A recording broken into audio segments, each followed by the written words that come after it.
नमस्कार दोस्तों, मैंने कुछ दिन पहले एक हस्त मैथुन को लेकर मेरे पास प्रश्न आया था। उस पर मैंने वीडियो बनाया था। एक बच्चे का प्रश्न था, पर उस वीडियो पर इतने सारे कमेंट आ रहे हैं कि मुझे पढ़कर इतना आश्चर्य हो रहा है कि आज हमारी यंग जनरेशन को क्या होता चला जा रहा है।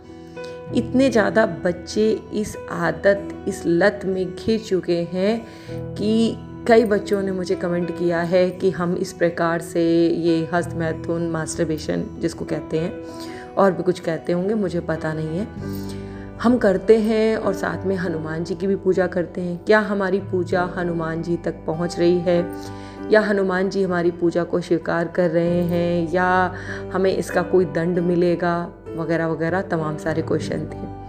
आज उन्हीं बच्चों के प्रश्नों का उत्तर लेकर मैं आई हूँ। अगर आपने मेरा वीडियो वो नहीं देखा है, जिन बच्चों ने वो वीडियो वो ज़रूर देखें। आज अपने इस टॉपिक को आगे बढ़ाऊं उससे पहले सभी हनुमान भक्तों को मेरा राम राम, और जो भी भक्त आज पहली बार मेरे साथ जुड़े हैं उन सभी भक्तों का स्वागत करती हूँ हमारी यूट्यूब फैमिली श्री हनुमंत साधना रहस्य पर।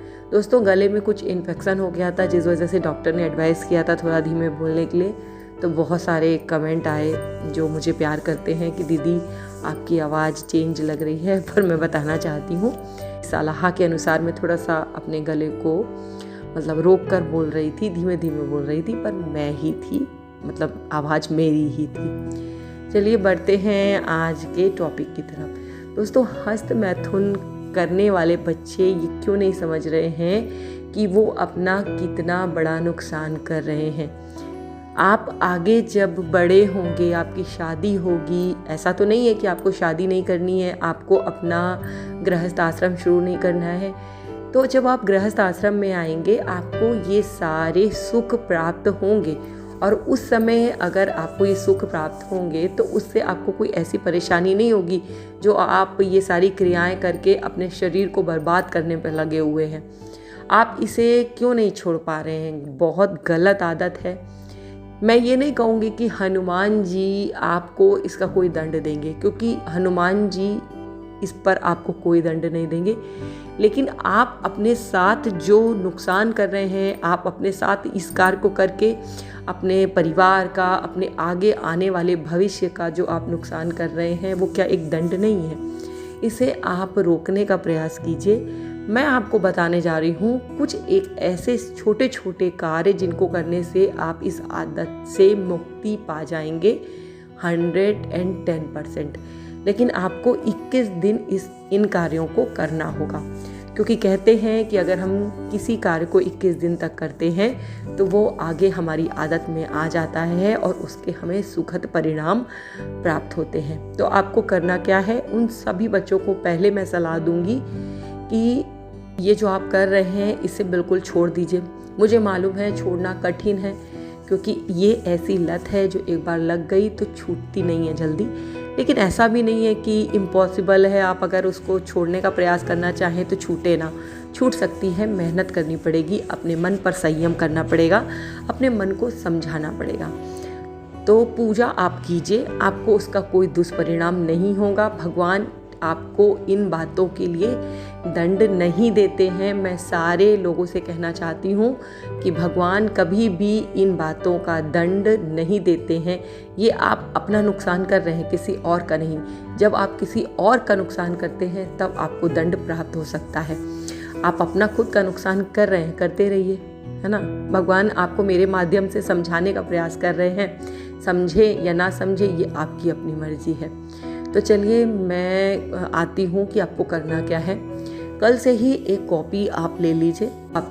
नई कॉपी आपको लेनी है, साथ में एक लेना है पेन। सुबह और शाम का एक नियम बना लीजिए। अगर दोनों टाइम नहीं कर सकते तो एक टाइम करना शुरू कीजिए। राम राम राम एक पेज पर लिखना शुरू कर दीजिए। आपको ये 21 दिन तक करना ही होगा। राम राम राम राम इस तरीके से आपको लिखना ही होगा। ठीक एक काम आपको ये करना है। दूसरा आपको काम ये करना है कि कुछ देर मेडिटेशन शुरू कर दीजिए। आपका मेडिटेशन में मन नहीं लगता है, आपका मन किसी और तरफ भागता है, तो आपके पास मोबाइल है। आजकल सब लोगों के पास मोबाइल है, ईयर प्लग है, ईयर प्लग लगाइए मोबाइल में। जो भी आपको भजन पसंद आता हो, जो भी आपको मंत्र पसंद आता हो, जो भी आपको सुनना अच्छा लगता हो भगवान से रिलेटेड, कान में लगाइए। थोड़ी देर आप सुखासन में बैठकर भगवान के बारे में याद करना शुरू कीजिए। शुरुआत में आपको कठिन लगेगा, लेकिन धीरे धीरे ये अभ्यास में आ जाएगा, जिससे क्या होगा, आपकी जो मन में ये भावनाएं चल रही हैं ये खत्म होंगी और आपको धीरे धीरे उस आदत से मुक्ति प्राप्त होगी और अच्छे विचार आपके मन में आना शुरू हो जाएंगे। तीसरा दोस्तों, आपको करना क्या है कि अच्छा आहार लीजिए। ये जो फास्ट फूड, जंक फूड आप खाते हैं ना, तामसिक आहार आप लेते हैं, आप बहुत ज़्यादा कोल्ड ड्रिंक पीते हैं, इन सब चीज़ों को छोड़ दीजिए। कहते नहीं है, जैसा खाएं अन्न वैसा हो जाएगा मन। तो आपको एकदम संतुलित आहार लेना है, बिल्कुल सिंपल खाना खाना है। क्योंकि अगर हम तामसिक भोजन लेते हैं जिससे हमारे शरीर में ऊर्जा उत्पन्न होती है, बहुत तेल मसालेदार या बहुत गर्म खाना खाते हैं, तो उस ऊर्जा से हमारे शरीर में इस तरीके की भावनाएं आना बहुत आम बात है। अगर हम सात्विक भोजन लेंगे तो हमारे शरीर की ऊर्जा शांत रहेगी और जो ऊर्जा उत्पन्न भी होगी वो हम मंत्रों को उच्चारण में लगाएंगे, वो हम थोड़ी देर ध्यान में लगाएंगे, वो हम राम नाम लिखने में लगाएंगे, तो वो ऊर्जा आपके शरीर में एक पॉजिटिव वे में समाहित होगी। इन तीनों कार्यों को आपको 21 दिन रेगुलर करना है, बिना भी एक दिन गैप किए हुए।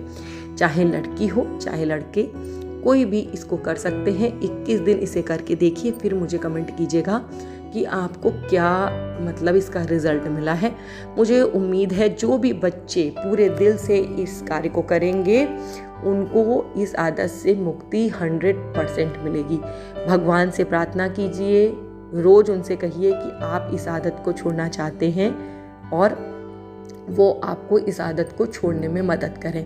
एक काम बच्चों आपको और करना है कि जब भी आपको मतलब ध्यान में आ जाए भगवान का, जब भी आप ईश्वर का ध्यान करने बैठे, तो उनसे आप इस तरीके से कहना शुरू कीजिए कि भगवान आपका बहुत बहुत शुक्रिया, आपने मेरी ये आदत को बिल्कुल छुड़ा दिया। आज मैं बहुत स्वस्थ हूँ, मेरा मन बहुत साफ है, मेरे मन में इस तरीके की भावना आ ही नहीं रही है। मैं बहुत प्रसन्न हूँ कि मैं इस आदत से मुक्त हो चुकी हूँ या हो चुका हूँ। इस तरीके से कहने से दोस्तों आपका पूरा जो यूनिवर्स होता है वो आपको उस चीज़ को पॉजिटिव वे में देने का प्रयास करता है। कहते नहीं है कि अगर किसी चीज़ को बहुत शिद्दत से चाहो तो पूरी कायनात उसे आपसे मिलवाने की कोशिश करती है। ये किसी फिल्म का एक डायलॉग भी है। मुझे कमेंट कीजिएगा कि किस फिल्म का है, मुझे याद नहीं आ रही है, पर मैंने सुना है।